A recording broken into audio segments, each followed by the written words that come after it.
It's a great day. It's a great day. It's a great day. It's a great day, and you're listening to the Talk That Talk weekly podcast, sponsored by the Celebrity Spotlight Live Talk Show. I'm your host, Modesty.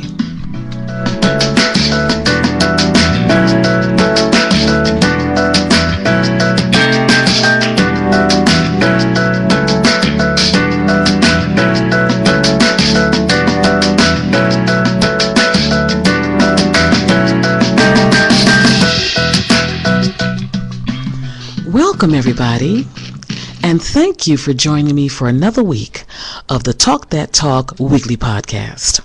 I hope you're enjoying this magnificent weather with your family and friends, or even if you decided to engage in some me time and you're going at it alone for a while, that's great as well. Be safe, have a great time, and enjoy the summer to the max. This week for the weekly quote, it says, when you are finding it hard to fit in, consider, maybe you were born to stand out. I'll read that again. When you're finding it hard to fit in, consider this. Maybe you were born to stand out. This quote is credited to Pastor Teray Roberts. He's a husband, father, a best-selling author, a people builder, a navigator, and the pioneer of the Potter's House of One Church, located in Los Angeles, California. He's also the son-in-law of Bishop T.D. Jakes. I personally can identify with this quote. Pardon me. When I was in elementary and junior high school, I was a loner, but didn't want to be. I wanted to fit in with the crowd, just like the other students at school, but my circle was very, very small. It was so small, in fact, it almost didn't exist, okay? And while in junior high school, I received what I refer to as the phone call from God to be a member of the clergy. And at that time, I was only 13 years old. So being that young and fervently involved in the church with a special assignment on my life, it made me stand out to a certain extent. It didn't mean now that I was better than anyone else or better than the other students I was going to school with, but at the same time, I wasn't like the others based upon my interest, my focus, and purpose at that particular time. So to those of you listening, don't feel bad when it seems like you are left out of certain groups or cliques in the workplace or in other places, because maybe you were born to stand out and to lead, not to follow them, to mimic or copy them, but to lead. And sometimes leaders are loners because it enables them to stay centered, focused, and it also helps them to be more prolific. So be thankful to God for who you are and embrace your uniqueness. Don't apologize for it. Don't feel guilty because of it, but embrace it. Don't run from it. I would like to send birthday greetings to anyone celebrating a birthday. Happy birthday to you. And if you're celebrating a wedding anniversary, happy anniversary to you. If you've started your own business, that's good news. A new job, a new career, or you've been promoted recently on your present job, congratulations to you too. From the Talk That Talk podcast, I wish you nothing but continued progress and all the success in the world. Pardon me. To any of our listeners mourning the loss of a relative, a friend, a co-worker, or a neighbor, I send you my sincerest condolences and prayers that God will give you the mental, spiritual, and emotional strength you need at this time as you go through this time of mourning and reflection that is upon you and your family. There are times in life when we do face challenges and tragedies as well, and even struggles, and we ask why. Why me? Why him? Why them? Why us? Why her? Or why this? Sometimes we might find an answer that is acceptable or that we'll tolerate. Then there are times when we may never find out why or obtain an answer to our questions that is satisfactory to our liking. And that's when we have to keep the faith and not allow, as much as possible, our why to get the best of us, because it can if we allow it to.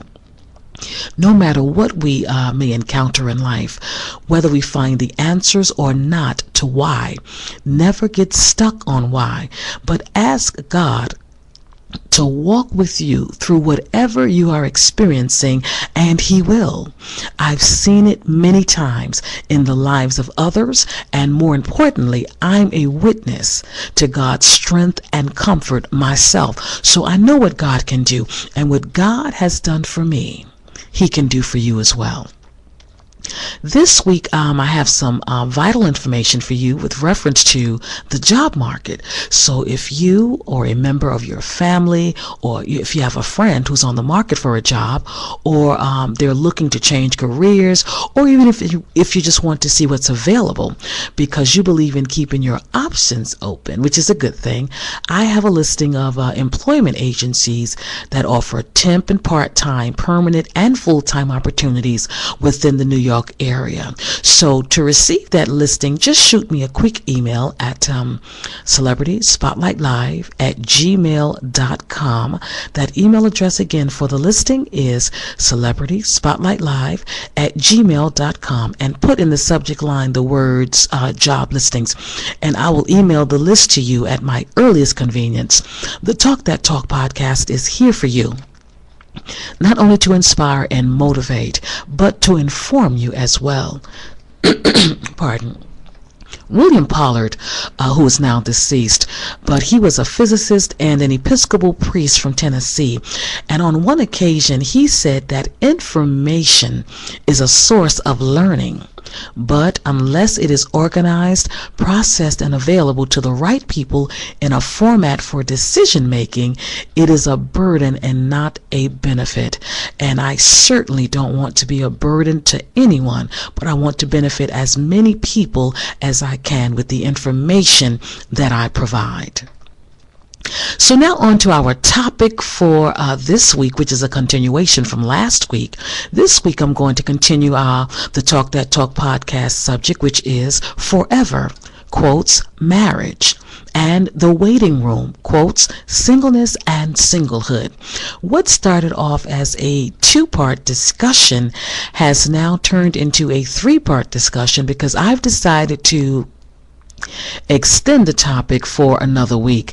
Therefore, I will be discussing part 2 this week and concluding with part 3 for next week's podcast. In part 1 of Forever and the Waiting Room, I focused on old school and old-fashioned dating and courtship while in the waiting room of life as a single man or woman, and what that consisted of 50, 60, and 70 plus years ago. To summarize it all, part 1 of the topic talked about how the man was expected to pick up his date from her home, and how he would bring her a first-time gift of flowers or roses. I talked about how they would interact with one another while they were on their date, and the do's and don'ts, and how they would respond if they didn't want to take things to another level. So let me commence now with the old school and old-fashioned way of dating / courtship. During our parents' and grandparents' era, whenever you went on a date, if you went on a date to a place of entertainment where there was dancing, it was a lot of fun. And if you happened to slow dance, as they would call it, you and your date were close up on one another, but it was a respectable and comfortable closeness.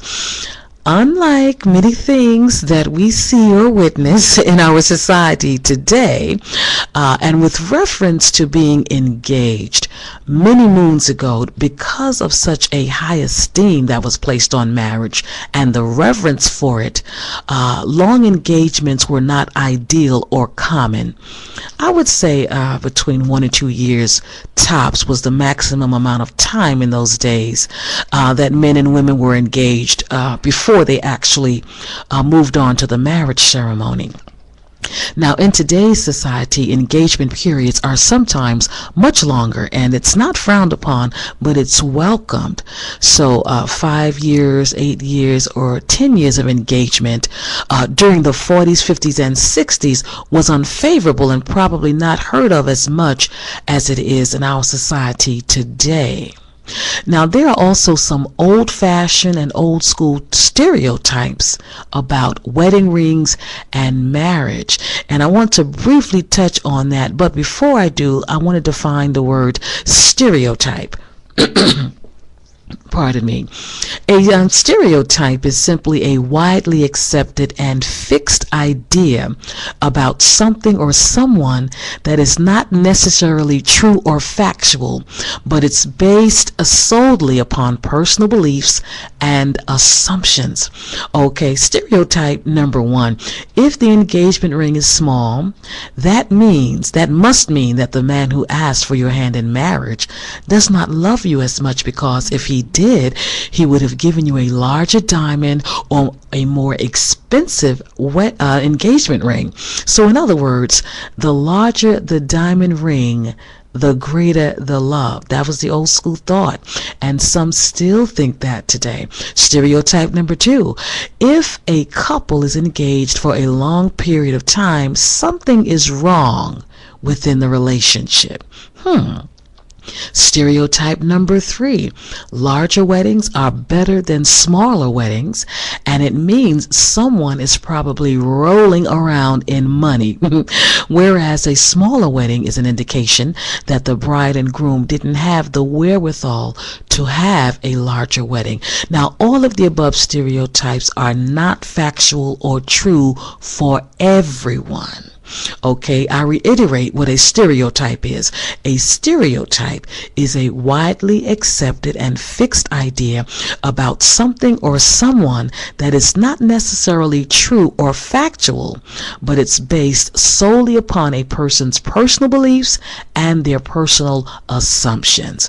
So rings and weddings are all based upon the personal likes of the fiancés and the bride and groom-to-be, not the public's opinion, nor the opinions of family and friends. Guess what time it is? I'm having such a great time sharing this with you. It's time for me to wrap up another week of the Talk That Talk weekly podcast. It's been good, okay? So now, if you would like to book me as a host, or you want to inquire about my services as a women's speaker for a women's enrichment or a women's empowerment or a women's session or a women's panel, feel free to call me at 646-515-4375 or shoot me a quick email at celebrityspotlightlive@gmail.com. In addition, I also conduct 15 and 30-minute promotional interviews for new business professionals, entrepreneurs, entertainment professionals, authors, ministers, and other professionals on another platform. For details about that, you can visit www.csltalkshow.com. And again, I welcome your feedback, so feel free to share your comments or remarks about the podcast by emailing me at celebrityspotlightlive@gmail.com. Thank you for joining me today. Thank you so much for listening. I appreciate your time. And remember, although it's good to be important, it's more important to be good. Be safe, be happy, and be blessed.